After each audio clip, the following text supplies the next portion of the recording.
Alright guys, and there you have it. This is the completed, 95% completed body shell here for the Alpha model Veilside RX-7. I've still got to put the front blades on here. I dropped those and got a big scratch on them, so I've got to bring them back down to resin and then bring it back up.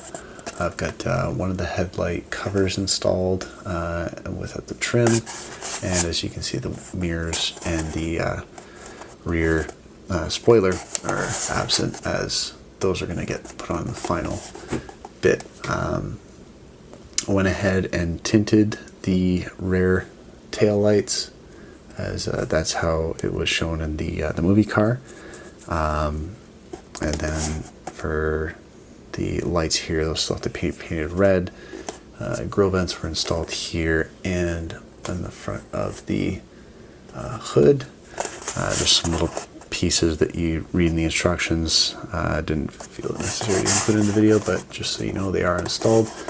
And yeah, this thing is looking meaner by the minute. So if you want to see how we finish this off, make sure to like and subscribe when we come out with the final release video, and hopefully this gives you guys a little bit of interest in this particular kit. You can buy them at any of Alpha Model's distributors. We should be carrying a few kits here at ZMSC Model Works in the coming weeks. So thanks again for watching, guys, and have a good one.